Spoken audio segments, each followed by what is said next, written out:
Loving service, my first technique.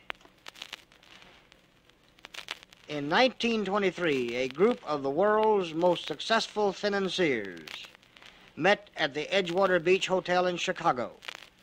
Present were the president of the largest independent steel company, the president of the largest utility company, the president of the New York Stock Exchange, the president of the Bank of International Settlement, the greatest wheat speculator, the Secretary of the Interior in the President's Cabinet, the greatest bear on Wall Street, the head of the world's greatest monopoly. Collectively, these tycoons control more wealth than there was in the entire U.S. Treasury. And for years, newspapers and magazines had been printing their success stories and urging the youth of the nation to follow their examples. But sometimes fate has an insidious way of turning the most successful men into fiascos. Let's take a look now, 38 years later, and see what happened to these men. The president of the largest independent steel company, Charles Schwab, lived on borrowed money the last 5 years of his life and died broke. The president of the New York Stock Exchange, Richard Whitney, was released from Sing Sing Penitentiary some years back.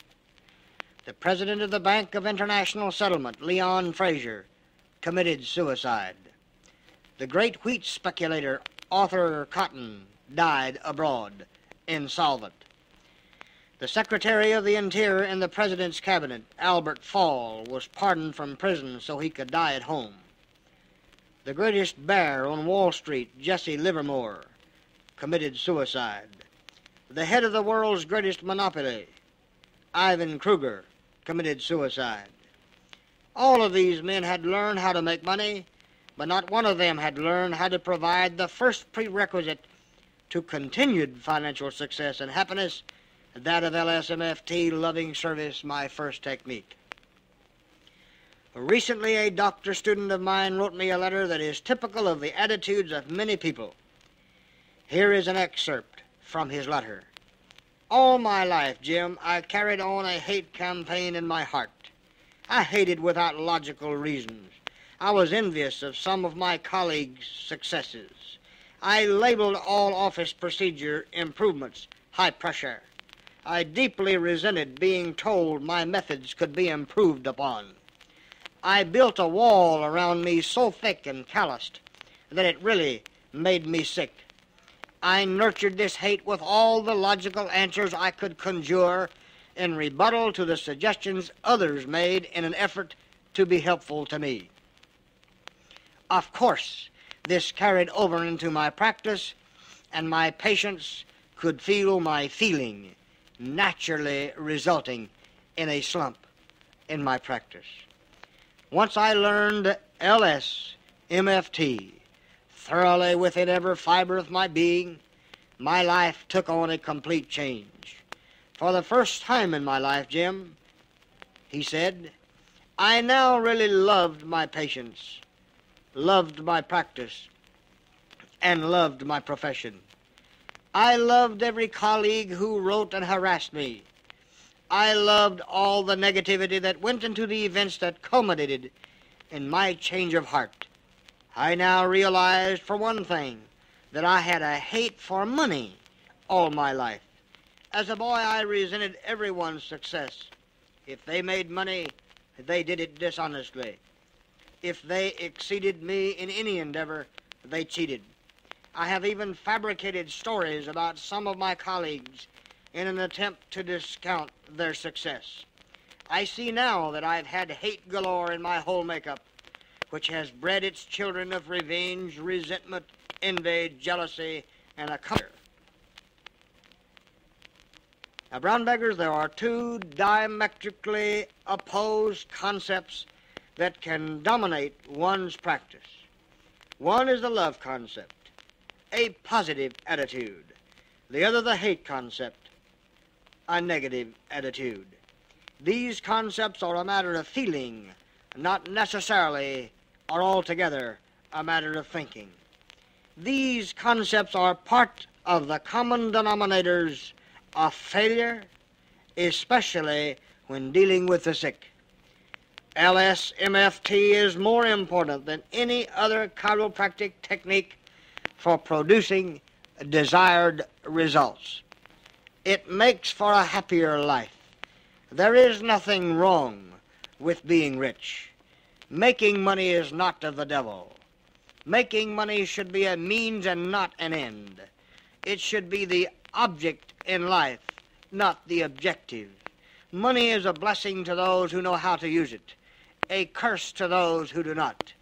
But remember, wealth is not what we have, but what we are. The test as to how wealthy we are would come only if we lost all our money.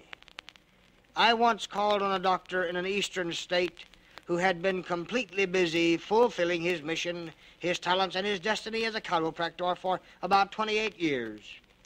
3 blocks down the street, I walked into another office where the chiropractor who practiced there had moved 4 times in 9 years. Here, at the last office, was a definite absence of LSMFT. I have observed this same situation several hundred times in the last decade. The growing success through the years of our practice-building seminars is due largely to this simple but indispensable fundamental, loving service, my first technique. Learning ways to make money without being thoroughly and completely indoctrinated with LSMFT is like winning the war and losing the peace. The power of selling can ruin a practice if not properly understood as a service principle. Understanding the oneness of the human race, the oneness of all life, the oneness of all races, creeds, and colors, the oneness of God and man, all this and more is necessary to round out a completely successful practice. So, brown baggers, practice LSMFT starting this very minute. Let all of us become living examples of universal love. Let's let the word oneness ring in our ears every minute of every day. Let's lather love lavishly on each and every patient that walks into our office. Let's try to lift them up, make them feel good emotionally, spiritually, mentally. Let's smile a lot, shake hands a lot, feel love for our patients deep within ourselves, and then, even without a word, there will be a closeness felt by our patients as they come and go that will do almost miraculous things, not only for them, but for us. LSMFT is the most powerful silent salesman you can ever own. If practiced religiously, the results in getting referrals will surprise you. And 2, an unexpected benefit will be the effect in producing so-called miraculous results in catastrophic diseases. Also, LSMFT will attract to you the kind of patients that need the exact kind of adjustments or treatments that you render and that you have your FCB in mostly. LSMFT for our patients each minute, each day, each week, and each year, brown baggers will, even without a spoken word, release energy in a second of time that is truly one of the greatest healing forces in the universe. The truth that you can effectively use this principle of LSMFT is not new. It was stated nearly 2,000 years ago. These, and even greater things than these, ye can also do.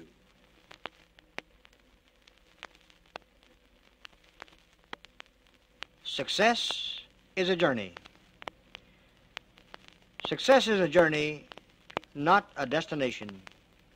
Complete success is not purchased at any one time, brown baggers, but rather on the installment plan.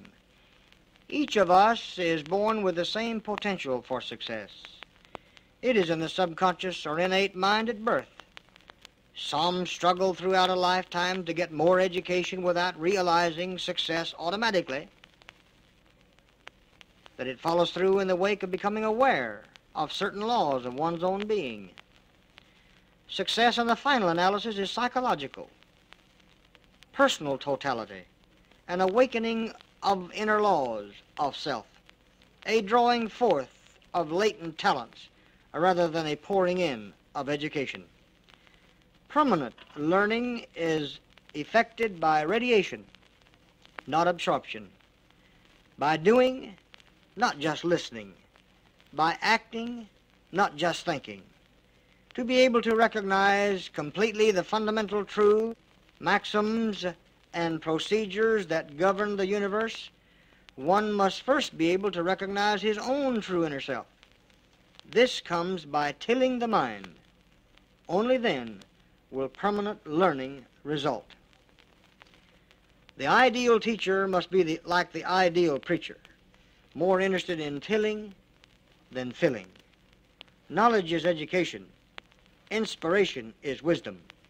Knowledge is knowing fact. Knowing what to do with fact is wisdom. Knowledge is only the beginning portion of success. It is physical seed that must be planted into the mental ground to grow the spiritual result. Information without wisdom is like a train without an engine, ineffective. I know many doctors throughout the chiropractic world who made excellent grades, passed their chiropractic and basic science board with flying colors, and then settled down to failure or mediocrity in practice because they failed to develop that particular facet of the mind that is indispensable to success. The human mind is like a 3-pound ball of iron.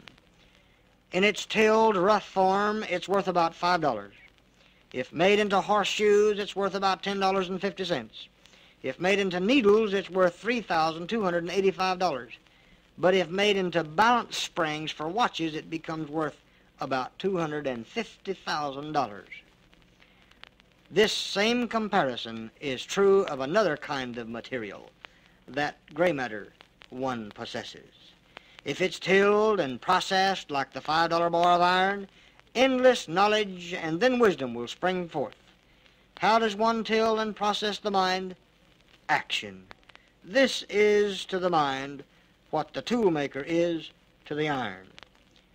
Theodore Roosevelt said, there are two kinds of success.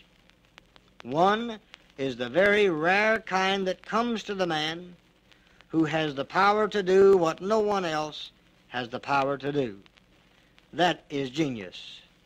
But the average man who wins what we call success is not a genius. He is a man who has merely the ordinary qualities that he shares with his fellows, but who has developed those ordinary qualities to a more than ordinary degree. Eli Whitney was an ordinary man, but he was constantly tilling his mind through the act of tinkering, always looking for flashes of opportunity from innate. One day the cotton planters were telling him of the time-consuming job of extracting seeds from raw cotton. Long after midnight one night, after days and hours of tinkering and thinking, he went to the window for fresh air. There in the moonlight, he saw a cat trying unsuccessfully to pull a chicken out of a coop. After he killed it, but the space between the slats was so narrow that all he retrieved was a mass of white feathers. Then it struck Whitney. Why not build an iron claw that would pull the cotton fibers through a fine mesh, leaving the hard seeds behind? A week later, the rough sketch of a machine that was to revolutionize an industry was completed. While attending the University of Texas many years ago and working part-time as a page boy in the state senate, I asked a young senator, an ambitious and extremely successful lawyer, the secret for success. There is no secret, he replied. You just must keep jumping at every opportunity. But how can I tell when my opportunity comes? I queried. And you can't, he said. You just have to keep on jumping. Well, many a man misses an opportunity when it knocks because he is knocking louder than the opportunity. There will always be a frontier where there is an open mind and a willing hand. Unfortunately, there are some people who have become so indolent they are not satisfied with opportunity knocking. They want her to push an electric bell. I know because this happened to me. If opportunity knocked on some people's heads instead of their doors, she would probably get better attention. A newspaper once ran a contest giving a prize for the best philosophy of life that would fit on a postcard. The winning entry was love, trust, dare, and keep on doing it. If you find yourself thinking, I can't, all you need is a swift kick in the seat of your can'ts. Success is not so much the idea as it is the follow-through of the idea. There are 1,000 good starters to every good finisher. Ideas of successful office procedure, practice building, and chiropractic salesmanship must be impregnated with the sperm of action in order to reap the expected reward. Success consists in getting up just one more time than you fall. Yes, success is a journey and not a destination. There is nothing wrong with falling or failing, but there is something wrong with saying that someone pushed you down.